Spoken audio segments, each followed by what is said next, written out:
தலைநகரில் பாஜக தலை நிமிர்கிறது, ஆம் ஆத்மி தலை குனிகிறது, காங்கிரஸ் நிலை குலைகிறது.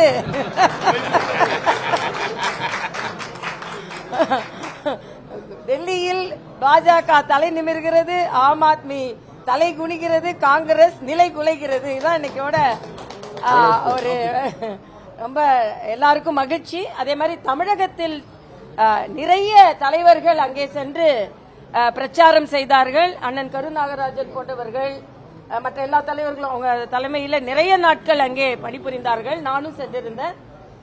என்னை பொறுத்தமட்டில் இது மிகப்பெரிய வெற்றி. பாரதிய ஜனதா கட்சி வளர்ச்சிக்கான திட்டங்களை முன்னெடுத்து செல்லும் என்பதற்காக தலைநகர் மக்கள் பாரதிய ஜனதா கட்சிக்கு வாக்களித்திருக்கிறார்கள்.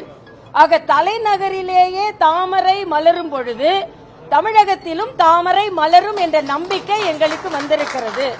2026 தலைநகரில் நாங்கள் தாமரை மலர்ந்ததை கொண்டாடியதைப் போலவே 2026 தமிழகத்தில் தாமரை மலர்வதை நாங்கள் கொண்டாடுவோம் என்பதற்கு இந்த நம்பிக்கை எங்களுக்கு ஏற்படுத்தி இருக்கிறது. இதில் மரியாதைக்குரிய பாரத பிரதமர் தலைமையிலான கட்சிக்கு மிகப்பெரிய வெற்றி, வளர்ச்சி திட்டங்களுக்கு வெற்றி. ஊழலை ஒழிப்போம் என்று சொல்லி ஆட்சிக்கு வந்த கெஜ்ரிவால் ஊழல் குற்றச்சாட்டினாலே சிறை சென்றார். வளர்ச்சியை தருவோம் என்று சொன்னார், எந்த வகையிலும் தலைநகரில் வளர்ச்சியை தரவில்லை. மாசை கட்டுப்படுத்துவோம் என்று சொன்னார், சுற்றுச்சூழலை கட்டுப்படுத்துவோம் என்று சொன்னார். அதிக மாசுபட்ட தலைநகராக டெல்லி விளங்கியது. மின்சாரத்தை முறைப்படுத்துவோம் என்று சொன்னார், மின்சாரத்தை முறைப்படுத்தவில்லை. தண்ணீர் வசதியை ஏற்படுத்தி தருவோம் என்றால் மக்கள் எல்லாம் கண்ணீரில் தான் தத்தளித்துக் கொண்டிருந்தார்கள்.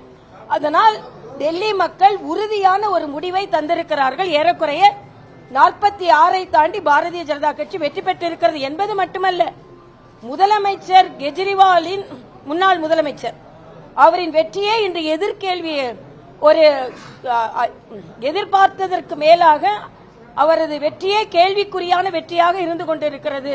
நிலை குலைந்து போயிருக்கிறார் என்பதுதான் எங்களது. எல்லாவற்றிற்கும் மேலாக திமுக இதுல ரொம்ப கவலைப்படணும்.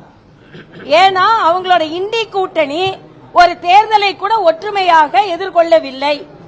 அது மட்டுமல்ல, காங்கிரஸ் இதில் 0 வாங்கி இருக்கிறார், ஹேட்ரிக் 0. அதனால இது மிகப்பெரிய வெற்றி பாரதிய ஜனதா கட்சிக்கு.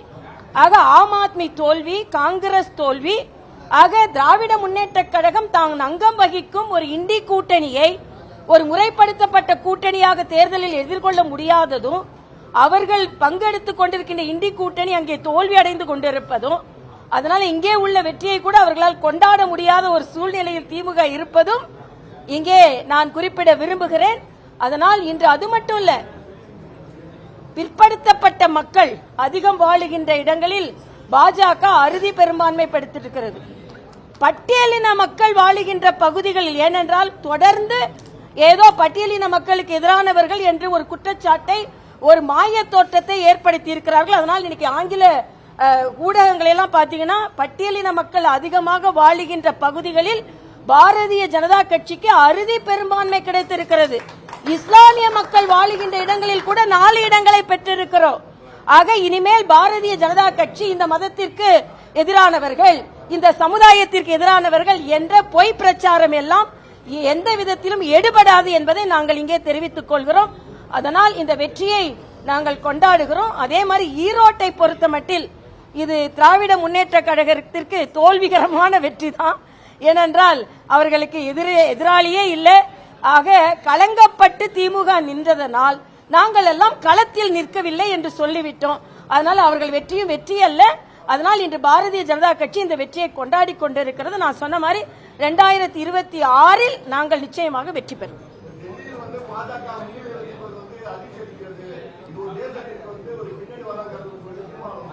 அண்ணனுக்கு மயக்கம் வராதான் இப்ப எனக்கு கவலையா இருக்கு. அதிர்ச்சி மட்டும் இல்ல அவருக்கு. எனக்கு என்ன கவலைன்னா, வேங்கை வயல் அதிர்ச்சியை தாண்டி அவருக்கு தலைநகர் அதிர்ச்சியை கொடுத்து கொண்டு இருக்கிறதா.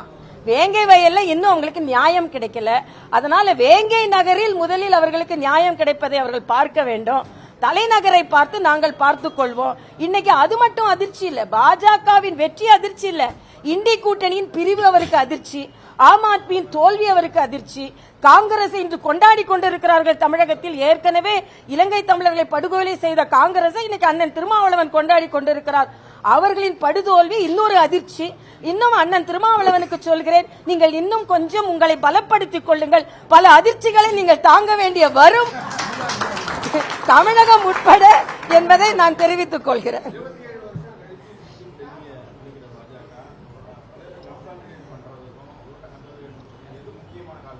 மக்கள் நம்பிக்கை, வளர்ச்சி, மரியாதைக்குரிய பாரத பிரதமர் அவர்களின் நல்லாட்சி.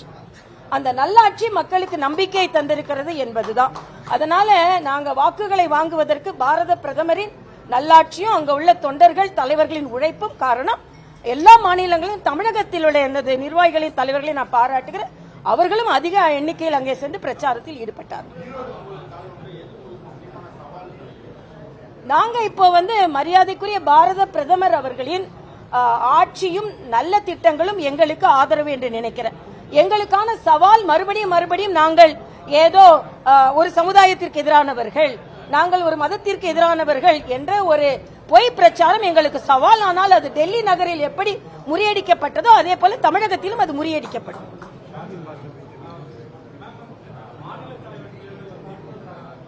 இப்ப டெல்லி தேர்தலை கொண்டாடுவோம்.